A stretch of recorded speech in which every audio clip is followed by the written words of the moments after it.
지난 10월 26일 대원군의 사저이자 명성왕후가 별궁으로 사용했던 운영궁이 4년간에 걸친 보수공사를 마치고 일반에게 공개됐다.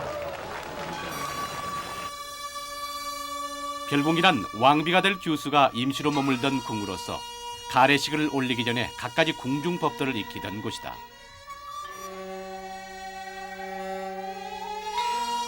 이날 운영궁 개관 기념 행사에선 130년 전 바로 이곳에서 열렸던 고종과 명성왕후의 가래식이 재현돼서 눈길을 끌었다. 국헌인 가래식을 통해서 만백성의 공모가 돼 임금 가장 가까운 곳에서 역사의 또 다른 이면을 장식했던 여인들. 그들은 조선시대 왕비였다.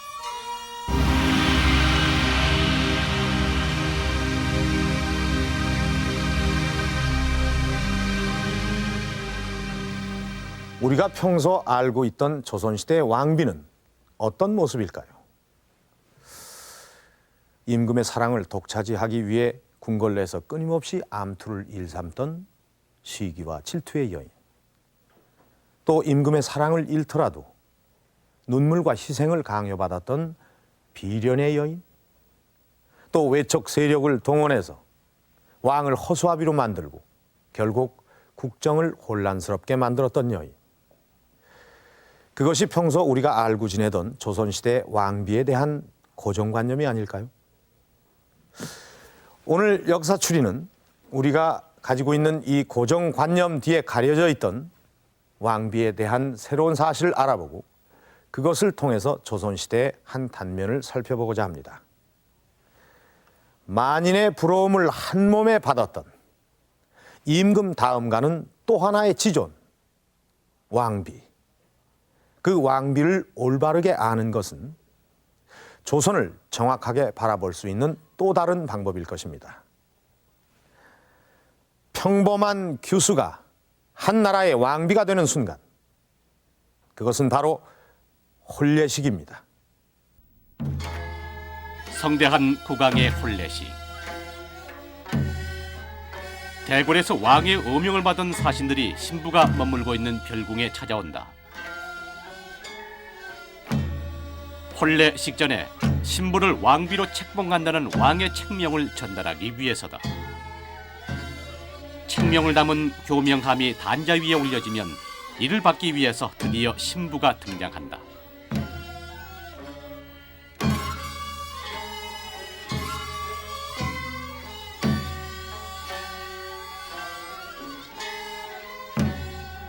민치록의 딸 민자영을 조선 제26대 왕비로 맞이한다는 책명이 선포되고 신부가 4번 절로 이 뜻을 받아들임으로써 드디어 왕비로 책봉된다.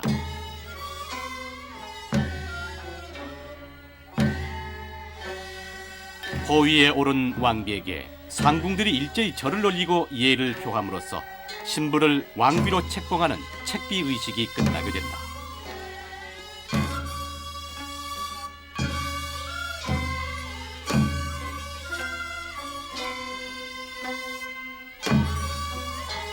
이어서 혼례식 또 하나의 절차 친형 의식, 즉 국왕이 왕비를 궁궐로 맞아들이기 위해 별궁에 직접 행차하는 의식이 치루어진다.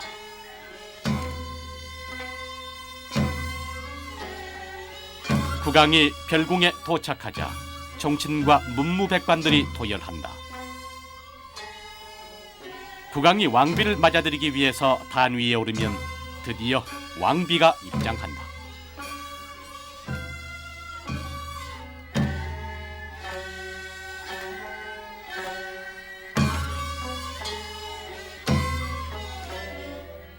왕과 왕비가 단위에 올라서고 왕이 혼례의 상징인 기러기를 받침으로써 전한례를 마치게 된다.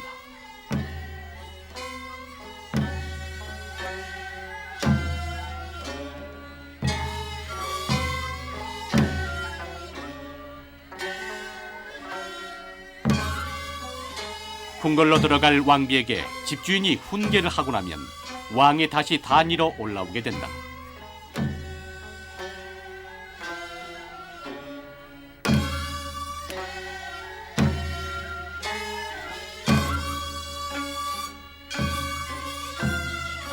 이제 국왕과 왕비가 나란히 보위에 오르고 문무백관이 국궁례를 올림으로써 친형 의식이 끝나게 된다.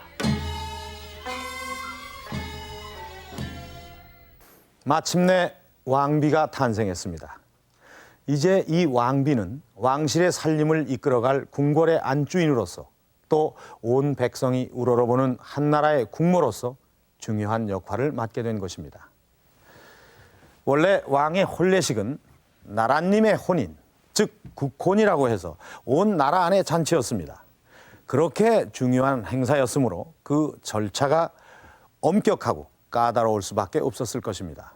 이번 운현궁에서 열린 가례식은 그중 일부를 재현한 것입니다. 원래 국왕의 혼례식은 6단계로 나뉘어져 치러졌다고 합니다. 그것을 가리켜 융례라고 합니다. 그렇다면 그 엄격하고 까다로웠던 6단계의 행사 내용은 과연 무엇이었을까요? 가례도감 의궤에는 당시 국왕의 가례식 절차인 융례의 내용이 상세히 기록돼 있다. 별궁에 사신을 보내 청혼하는 납체의식, 청혼에 응해준 것에 대해서 예물을 보내는 납징의식, 가례 날짜를 정하는 고기의식, 왕비를 책봉하는 책비의식, 그리고 국왕이 별궁에 가서 왕비를 맞이하는 친형의식이 있었다. 마지막으로 국왕과 왕비가 궁중에서 첫날 밤을 치르는 동례연 등 6가지 단계의 의식이 있었다. 이번 운영궁 개관 행사 당시 재현된 가례식은 융례 중 책비의식과 친형의식만이 재현된 것이다. 그런데 국조 오례의에 따르면 융례 중 친형을 치를 때 왕비는 사신이 왕을 대신해 맞이하도록 돼 있으나 조선 역대 왕들은 모두 친히 왕비를 맞았다. 그 이유는 무엇일까?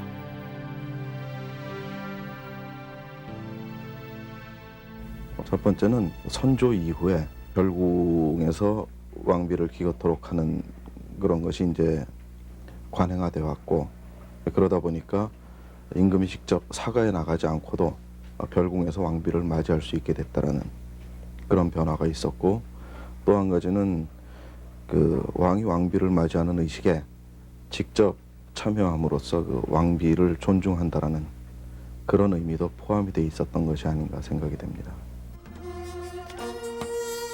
가례도감 의궤에는 친형 의식을 마친 왕과 왕비가 동례연을 위해서 궁궐까지 행차하는 모습이 자세히 담겨 있다. 사령을 필두로 해서 전사대가 따르고 1700여 명의 긴 행렬이 이어진다. 국왕의 가마 뒤에는 가례의식 때 사용됐던 여러 물품들을 실은 가마들이 뒤따른다. 교명을 실은 교명요이, 옥책을 실은 옥책요이, 그리고 대물을 실은 금보요이 등에 이어서 왕의 가마와는 달리 사방을 막아서 아무도 볼 수 없도록 한 왕위 가마가 따르게 된다.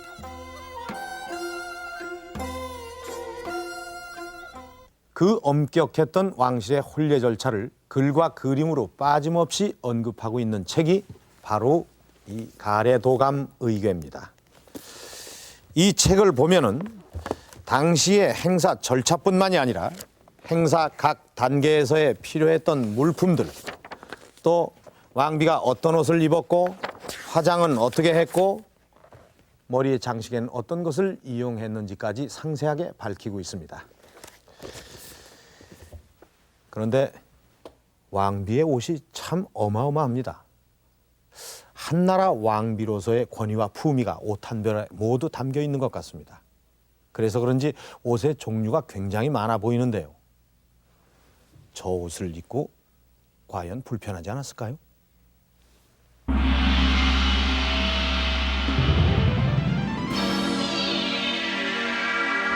참으로 아름다운 옷입니다. 이 색깔로 보나 문양으로 보나 정말 하나의 옷이라기보다는 예술 작품에 가깝다는 느낌이 들기도 합니다. 여자라면 누구나 한 번쯤 입어봤으면 하는 탐낼 만한 옷입니다. 요 동그란 수원적이 반듯반듯해지도록. 아유, 선생님 안녕하세요. 아, 예, 어서 오세요. 저기 왕비복을 지금 다리고 계시다 그래서 네, 왔는데 네. 복을 제가 좀 입어보고 싶어가지고 네. 이렇게 여기까지 찾아왔습니다. 네. 제가 좀 입어볼 수 있을까요? 네, 하여튼 이 왕비복은요, 보가 이제 4개가 달리게 돼요. 등하고 이 가슴하고 어깨 양옆에 손톱이 5개 달린 용이 원형으로 틀고 있어서 이 흉배를 이 볼을 오조 월령 보라 그래요. 그래서 이것이 4개 달리고요. 그다음에 이 수원적은 이 봉황새가 자웅이 서로 마주보고 있는 문양인데 양쪽 소매에 9개씩 이렇게 쭉 이렇게 꼬맸습니다. 그러니까 양쪽 소매니까 18개가 되죠. 그래서 이 수원적 수가 전부 51개나 돼요. 네. 예복 치마로는 청홍 치마를 이렇게 같이 입어야 예복 치마가 갖추어지는 거예요. 저고리 3작이라고 그래가지고요. 이와 같이 꽃분홍 저고리를 속에 입고 또 노란색, 송화색 저고리를 또 입고 그리고 초록색 꽃분홍색, 송화색, 초록색의 저고리 3작을 비롯하여 남색 스란치마, 홍색 대란치마, 거기에 별이 저기에 이르기까지 왕비 홀레복의 종류는 상당히 다양합니다. 옷의 종류가 많은 만큼 그 옷을 다 입기까지는 상당히 긴 시간이 걸렸습니다.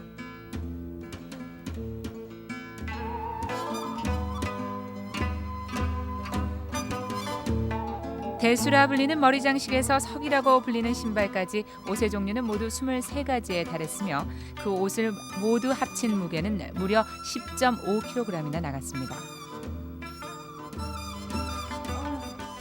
머리도 듣지 못하겠고 너무 힘들어요. 이거 조선시대 왕비께서 이걸 입고 평소에 어떻게 생활을 했을까요, 교수님? 이 저고리는 평소에 네. 늘 입는 평상복이 아닙니다. 평소에는 아까 이 속에 입었었던 네. 당이가 있었죠. 예, 초록색 당이요. 이쪽에 예. 보이는 여기 초록색 당이와 그 스란치마 거기까지만 평소에 입었습니다. 네. 그러니까 이 위에 입은 것은 완전히 예복이죠. 왕비는 평소에는 소박하고 검소하게 옷을 입음으로써 만백성의 모범이 되도록 했습니다. 그러나 홀레복만큼은 가장 정성을 들인 옷, 그래서 가장 화려하게 만든 옷을 입도록 했습니다. 그것은 국혼이라고 일컬어지는 왕의 홀례식이 왕실의 권위를 나타내는 중요한 행사였고 또 장차 왕실의 대를 이을 왕비를 책봉하는 뜻깊은 자리였기 때문입니다.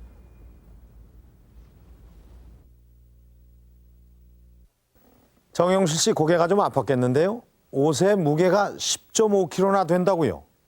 그렇지만 그 왕비의 홀례복이 정용실 씨에게 아주 잘 어울리는 것 같습니다. 우리는 그 왕비의 홀례복을 통해서 조선시대의 뛰어난 미적 감각을 엿볼 수 있는 순간이었습니다. 그렇게 정교하고 격조 높은 솜씨라면 세계 어느 나라 궁중 홀례복과 비교해도 손색이 없을 정도로 아주 수준 높은 옷이라는 생각이 들었습니다. 그러나 이렇게 화려한 옷을 입을 수 있는 홀례식에 올라올 때까지 그 왕비의 후보들이 겪어야 할 절차는 정말 까다롭고 복잡했습니다. 이 왕비를 뽑는 절차를 간택이라고 합니다.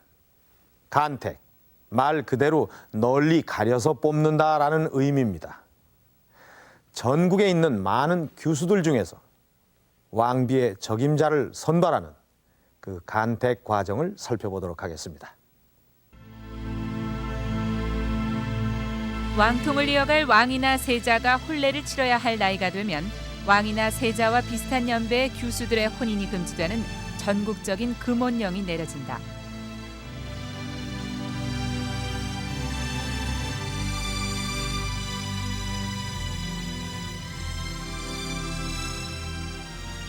누구나 금혼령의 적용 대상이 되는 것은 아니었다.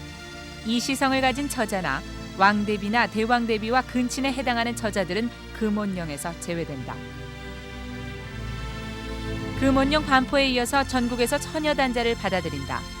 처녀단자의 양식을 보면 어디에 사는 누구인지 성명을 쓰고 생년월일을 밝히도록 했으며 위로 4대에 걸친 조상의 이름까지를 적도록 하고 있다.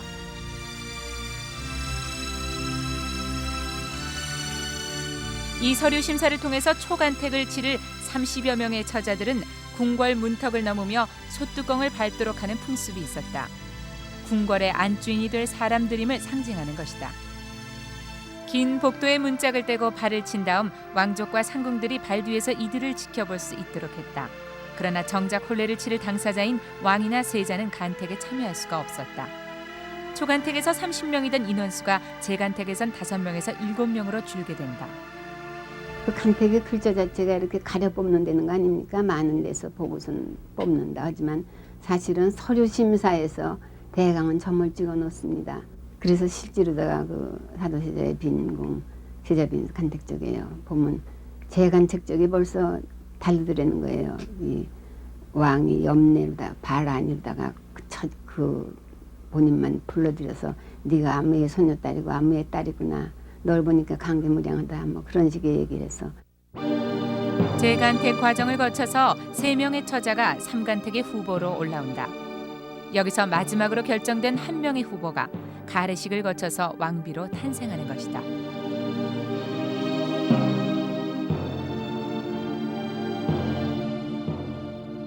정작 결혼을 하게 될 당사자인 왕이나 세자에겐 간택 시 선택 권한이 없었습니다.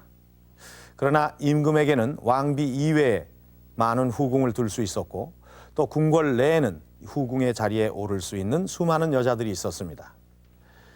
경국 대전에 보면 궁궐에 상주하고 있는 여인들의 품계를 단계적으로 상세하게 기록을 해놓고 있습니다.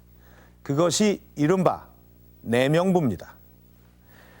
이 표를 보면은 왕비는 품계를 초월해서 내명부를 관리할 수 있는 위치에 있고 정일품 빈에서부터 종사품 수곤에 이르는 후궁이 있습니다. 이들은 정식 간택을 통해서 후궁의 자리에 오르기도 합니다만 또 다른 방법, 즉 승은을 입고서 후궁의 자리에 오르기도 합니다. 궁궐 내에는 승은을 입을 수 있는 가능성이 있는 많은 여인들이 있었습니다. 과연 이 궁궐 내 여인들의 삶은 어떠했을까요? 궁인, 궁첩, 궁이 등의 이름으로 불리던 궁녀들은 이름만큼이나 다양한 소속과 직분을 가지고 있었다. 이들은 품계를 가진 정식 내인과 품계를 갖지 못한 견습 내인으로 분류됐고 대부분 4, 5세 어린 나이에 궁궐에 입궐해서 15년 후라야 관례를 치르고 정식 내인이 될 수 있었다. 또한 관례를 치르고도 15년이란 세월을 더 기다려야만 상궁이 될 수 있었다. 특히 임금의 측근에서 임금의 일상을 돕는 상궁들은 아주 특별한 계층에 속했다. 임금 가까이에 있다는 것은 승은을 입을 확률이 높은 것이기 때문이었다.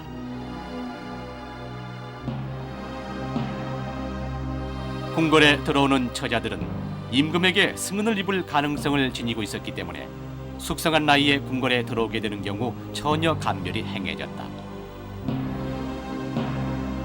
즉 앵무새 피를 팔목에 발라 묻으면 처녀고 흘러내리면 처녀가 아니라는 것이었다. 그러나 궁녀의 수가 600여 명에 달했다는 기록으로 보아 그 많은 여인들 중에서 왕의 눈에 띄기란 쉬운 일이 아니었다. 대부분의 궁녀들은 궁궐 안에서 평생 처녀로서 외로운 여생을 보냈던 것이다. 이렇게 외로운 생활을 했기 때문에 궁녀들 사이에는 동성연애자들이 존재하기도 했다. 당시 기록에는 동성연애를 뜻하는 대식이란 표현이 발견되기도 한다. 따라서 이런 궁녀들의 소원은 승은을 입어 후궁의 자리에 오르는 것이었다.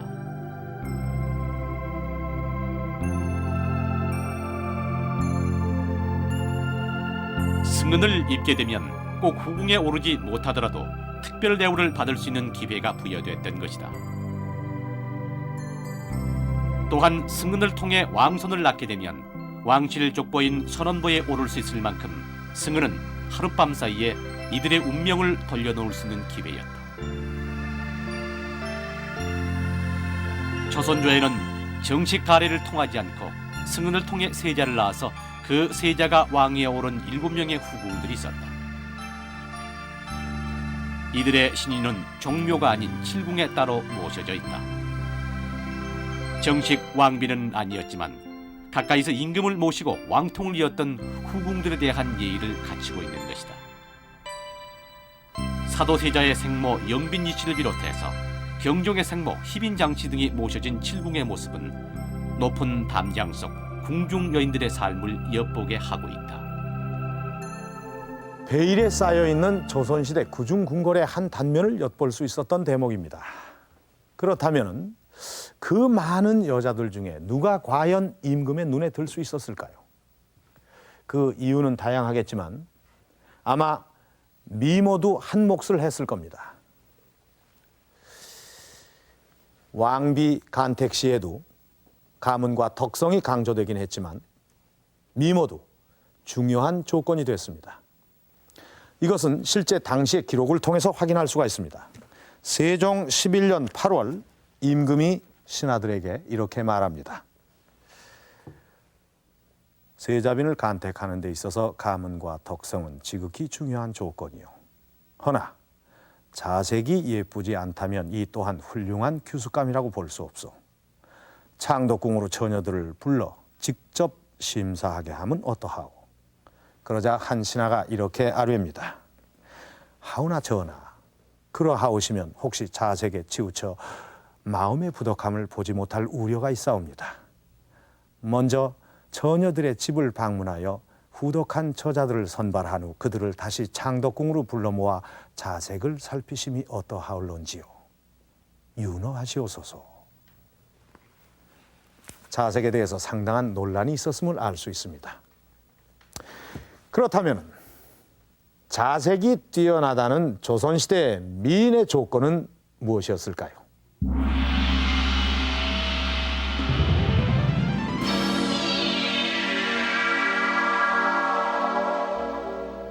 조선시대 미인들에 대해서 구체적으로 묘사해 놓은 기록들을 찾아보겠습니다.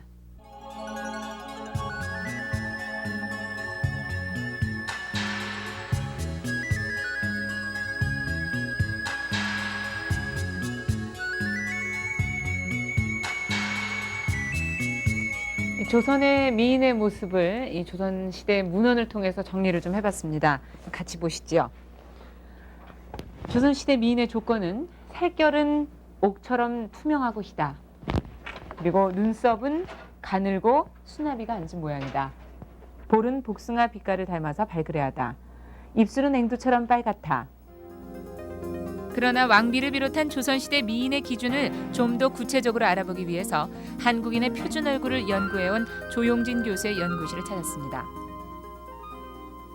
이 현대는 이제 저희가 아무래도 서구화된 미인관을 가졌다 이렇게 말할 수 있겠죠. 서구화된 미인관이란 말은 이마가 좀 이렇게 넓고요, 잘 이렇게 볼록하고, 그리고 눈이 크고 쌍꺼풀이 있고, 그다음에 코가 약간 높고 입술이 좀 약간 두툼하고, 그리고 광대뼈 있는 부분, 얼굴의 이 가운데 부분이 커서 얼굴이 활달한 인상을 주는, 그리고 조선시대에는 이제 얼굴이 납작해서 소극적이고 이렇게 고즈넉한 이런 인상을 좋게 봤습니다. 네. 조선 사회에서는 그 신분에 따라 미의 기준이 달랐나요? 예, 그런 걸 이제 양반가의 그런 초상 부인들의 초상, 귀부인들의 초상을 보면 그런 게 잘 나타나죠. 얼굴이 길지 않습니까? 그리고 이마가 높아요. 코가 깁니다. 턱도 크고, 입술이 너무 작지 않고, 그러나 두텁지 않은 아마 이런 형을 좋게 봤을 겁니다.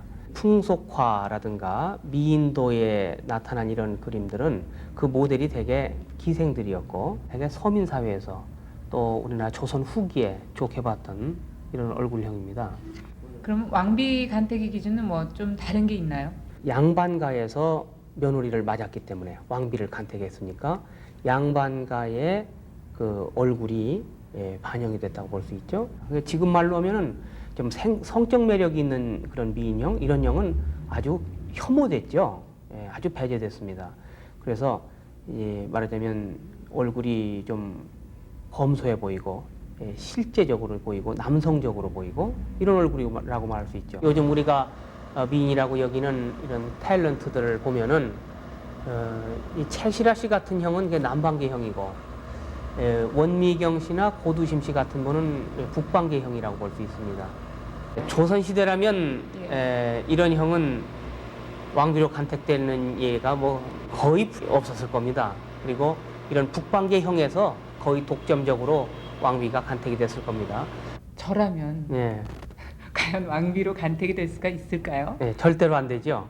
절대로 안 됩니까? 그렇습니까? 예. 네. 이제 얼굴이 긴다는 점은 북방계적인 특징을 어느 정도 가지고 있는데 기본적으로 북방계는 눈이 이렇게 크질 않습니다. 그리고 눈 쌍꺼풀이 있으면 그 당시로서는 아주 천상으로 여겼기 때문에 절대로 안 됩니다. 예. 조선시대 왕비 간택 시 중시됐던 미모의 기준은 현대적인 기준과는 많이 달랐습니다. 왕비나 세자빈이 갖추어야 할 미모의 기준은 얼굴 생김도 중요하지만 덕성이나 인품이 더욱 강조됐고 또 외모의 기준도 일반 서민들과는 많이 달랐습니다. 그러나 정식 간택을 거치지 않고 임금의 승은을 입어 후궁의 자리에 오르는 경우는 자색이 중요한 판단 기준이 됐을 겁니다. 당시에 경국지색이라고 일컬어지며 임금의 총애를 얻어 일개 궁녀에서 왕비의 자리에까지 뛰어올랐던 특별한 여인이 있습니다. 그녀가 바로 장희빈입니다. 어린 나이에 궁녀로 궁궐에 입궐한 장옥정. 그녀는 임금의 승은을 입어서 일개 궁녀에서 내명부 종사품 수건에 이르는 파격적인 대우를 받습니다. 그리고 정이품 소위를 거쳐 정일품 비내의 자리에까지 오르게 되고 급기야는 왕비로 책봉되기에 이릅니다. 이렇게 한 여인이 궁녀에서 왕비의 자리에까지 오를 수 있었던 원인은 과연 무엇이었을까요? 경신 환국으로 인해 정치의 주도권이 기존의 남인에게서 서인으로 넘어가게 된다.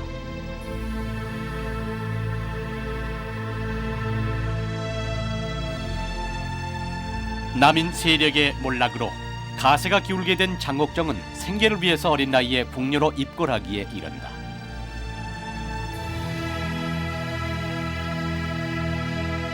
평소 미모가 뛰어나고 총명했던 그녀는 숙종의 총애를 한 몸에 받는다. 그러나 입궁 7개월 만에 서인 세력의 견제로 궁궐에서 쫓겨난다.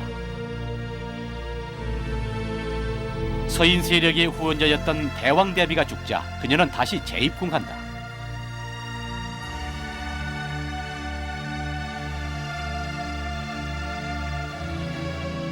재입궁 후 그녀는 숙종의 총애를 받아 파격적인 대우를 받는다. 일개 궁녀였던 그녀가 내명부 종사품 수건에서 정이품 소위에까지 오르게 된다. 더욱이 그녀가 왕자 균을 낳고 그 왕자가 원자로 책봉되자 내명부 정일품 빈의 자리에 오르게 된다.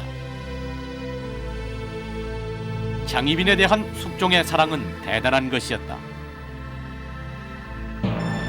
그런데 원자 책봉의 부당함을 주장하던 서인 세력이 축출되면서 다시 남인 세력이 주도권을 잡는 기사 환국이 발생한다.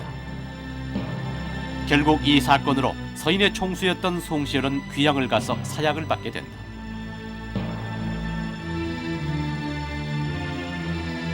남인이 전국의 주도권을 장악하면서 장희빈은 더욱 승승장구할 수 있었다.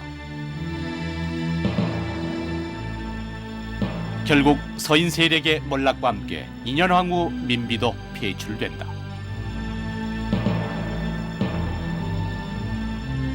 그 사이 3년 반 동안 왕비 자리를 장희빈이 차지한다. 빈에 이어서 왕비까지 오른 것이다. 서인 세력을 중심으로 인현왕후 복위 운동이 전개된다. 결국 갑설 황국으로 서인이 다시 집권하게 되면서 인현왕후가 복위되고 장희빈은 다시 빈으로 강등된다. 수세에 몰린 장희빈은 인현왕후를 음해하기 위해서 주술을 걸기도 했다. 그래서인지 인현왕후는 인현녀를 시름시름 앓다가 결국 복위한 지 7년 만에 승하하고 만다. 인현왕후가 죽자 숙종은 장희빈에게 신당을 설치해서 무고했다는 죄목으로 사약을 내린다. 비슷한 시기에 전혀 다른 신분으로 궁궐에 들어왔던 두 여인은 두 달여 사이로 함께 생을 마감한 것이다. 장희빈이 책이 되고 또 사사되는 이러한 일련의 사건은 단순히 여자들의 질투라든지 이 사건으로만 봐서는 역사를 미시적으로 이해하는 것입니다. 더 우리가 이 사건을 정확하게 파악하려면은 그 두 여인을 밀고 있었던 배후의 정치 세력과 연계선상에서 설명되어야 옳은 설명인 것 같습니다. 지금까지 우리는 장희빈과 인현왕후의 갈등을 한 왕을 사이에 두고 두 여인이 벌였던 시기와 질투 뭐 이런 것쯤으로 알고 있었습니다. 그러나 장희빈과 인현왕후의 갈등 배경에는 당시 전개됐던 환국이라는 정치 상황과 또 두 여인의 왕비 등극 과정이 일치하고 있다는 사실을 알 수가 있었습니다. 이렇듯 조선시대 새로운 비비인의 등장은 조선 정치사의 흐름을 바꿔놓기도 했고, 이 때문에 왕비 책봉의 배경을 이해하는 것은 조선의 정치 판도를 알아보는 또 다른 방법이 되기도 하는 것입니다. 이렇듯 조선의 왕비들은 궁궐의 안살림만을 맡아서 보던 수동적인 존재가 아니었습니다. 그들은 왕과 더불어 정치와 밀접한 관계를 맺기도 했으며 더러는 직접 정치 일선에 나서는 경우도 있었습니다. 그것은 수렴청정이라는 정치 형태를 통해서 나타납니다. 수렴청정이란 국왕이 어린 나이로 즉위를 했을 때 왕실의 최고 여자 어른이 발을 들이우고 대리 정치를 실시함을 뜻한다. 12세에 즉위한 명정 초 문정왕후가 섭정을 실시하면서 기본 틀을 갖춘 조선시대 수렴청정의 역사는 손조 때 정순왕후에 와서 그 내용이 구체화되기에 이른다. 정순왕후 섭정 당시 제정된 수렴청정 절목에는 당시 실시된 수렴청정의 절차와 방법을 상세히 밝히고 있다. 이렇게 완비된 제도 속에서 본격적으로 수렴청정을 실시하게 된 정순왕후는 단순한 후견인에 머무르지 않고 강력한 정치 권력을 행사한다. 영조의 계비였던 정순왕후는 영조가 사도세자를 죽음으로 몰아넣은 일을 정당화하는 데 정치력을 모은다. 그러나 정조는 생부인 사도세자가 억울한 죽임을 당했다고 생각함으로써 정순왕후와 정치적 대립을 보인다. 그러던 중 정조가 갑자기 서가하고 순조가 어린 나이로 등극하자 정순왕후가 수렴청정을 실시하기에 이른다. 그녀는 영조에 대한 의리를 전국 운영의 기본 방향으로 설정하고 정조를 지지하던 시파 세력을 강력하게 탄압하기에 이른다. 내가 아녀자임에도 불구하고 국사를 돌보기로 결심한 것은 영조대왕의 성덕을 받들고 그 뜻을 이어받아 조정을 바로 세우기 위함이오. 해서 주상의 보령이 15세가 될 때까지 경들의 각별한 도움이 필요하다고 내 누누이 강조하질 않더이까. 헌데 들리는 소문에 의하니 불온한 무리들이 잡스런 마음을 품고 조정을 넘보는 일이 있다고 들었소이다. 대체 그 진상이 무엇인지 상세히 고하시오. 망극하옵니다. 마마. 신등이 불충하고 무상한 탓이옵니다. 나라가 하늘이 무너지는 아픔을 당했는데도 신등이 따라 죽지 못한 것은 오로지 종국을 호위하고 어리신 주상을 보좌하기 위해서였사옵니다. 허나 협잡한 무리들이 그 뜻에 거슬러 대체 영조대왕의 의리를 거스르는 그 협잡한 사람들이 누구란 말이오? 속히 알아내질 않소. 먼저 윤행임이라는 자를 단죄하심이 옳을 줄로 아옵니다. 윤가는 선왕의 총애를 빙자하여 조정의 신하들을 통제하고 자기 무리들을 모아 뒷날을 계획한다는 소문이 돌고 있사옵니다. 또한 최재공이란 자는 의리를 바꾸고 당을 모으는 한편 서학을 유입하여 민심을 교란시키고 있사옵니다. 바지가심이 옳은 줄로 아뢰옵니다. 이런 발칙한. 군영에도 문제가 심각하옵니다. 지금의 장용령을 움직이고 있는 자들은 호조의 재정난을 가중시키고 있을 뿐이며 영조 대왕의 의리마저 저버리고 있사오니 군영 자체를 개편하심이 옳은 줄로 아옵니다. 대체 이 나라가 어디로 가고 있단 말이오? 내 이자들을 결탄코 용서치 않으리다. 이 조정이 영조대왕께 보답하는 길은 하나도 의리이고 둘도 의리라 하였거늘 주상이 어리고 아녀자가 조정을 이끈다 하여 이 의리를 저버리는 자들이 있다면 결단코 용서할 수 없는 일. 이 자들을 영률로서 엄중히 다스려 그 죄를 영조대왕 영전에 고하도록 하시오. 자신을 스스로 여주 또는 여군이라 칭하며 여왕이기를 자처했을 만큼 정순왕후는 강력한 권력을 행사했던 것이다. 그러나 막강한 힘을 과시하던 정순왕후의 권력도 한시적일 수밖에 없었습니다. 수렴청정은 왕이 15세가 될 때까지만 실시하도록 규정되어 있었기 때문입니다. 따라서 정순왕후도 발을 내리고 정권을 내놓는 철렴이란 형식을 통해서 조정에서 물러나야 했습니다. 이렇게 철렴을 끝내고 순조가 즉위한 후 정국이 자신의 의도와는 반대로 돌아가자 정순왕후는 다시 정사에 관여하려고 합니다. 그것이 과연 가능한 일이었을까요?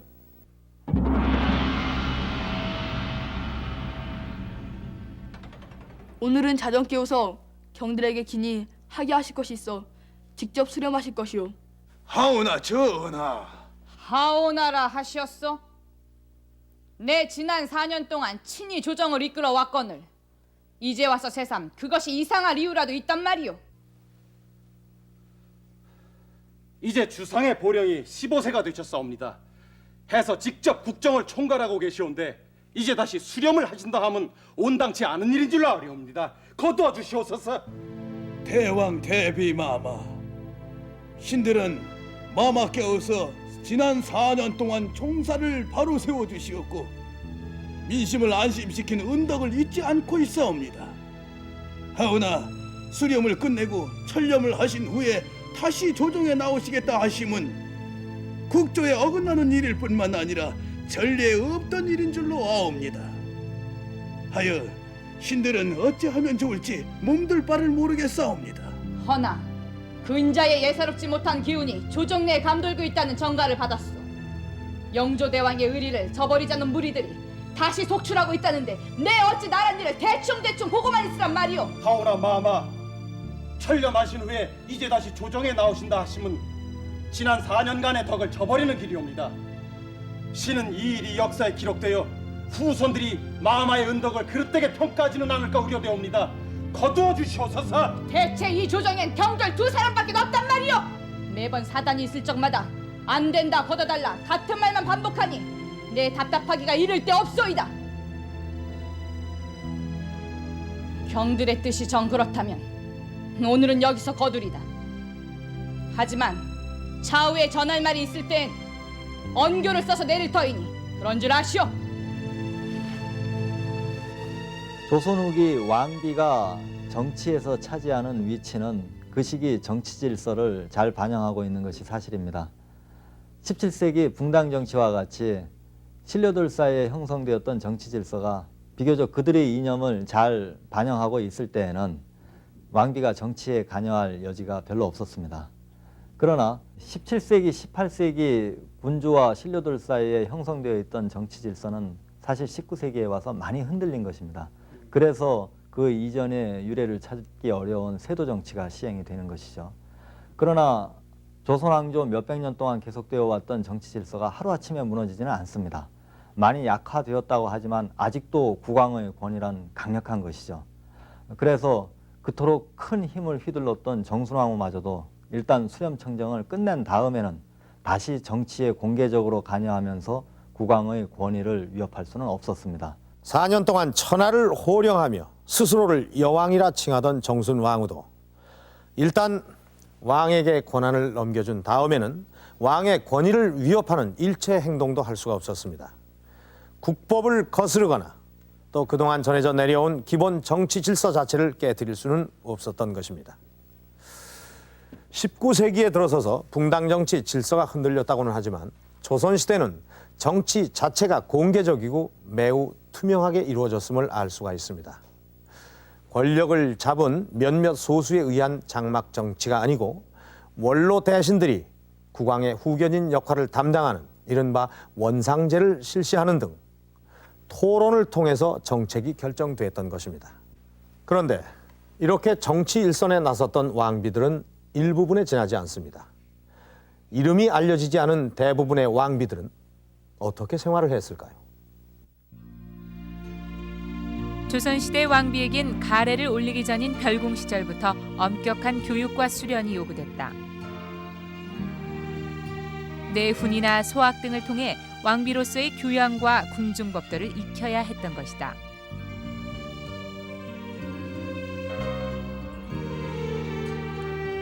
별궁 생활을 마치고 궁궐의 안주인이 된 왕비가 평생 거처하게 되는 곳이 바로 대조전이었다. 죽는 날까지 대조전을 벗어날 수 없었던 왕비를 위로해서 대조전은 곤전정당, 즉 왕비를 위한 집이라고 불리기도 했다. 대조전은 왕과 왕비의 침실로서 궁궐 내 가장 지엄한 곳이다. 그 중에서 서원돌이라 불리는 서쪽의 방이 왕비의 침실이었다.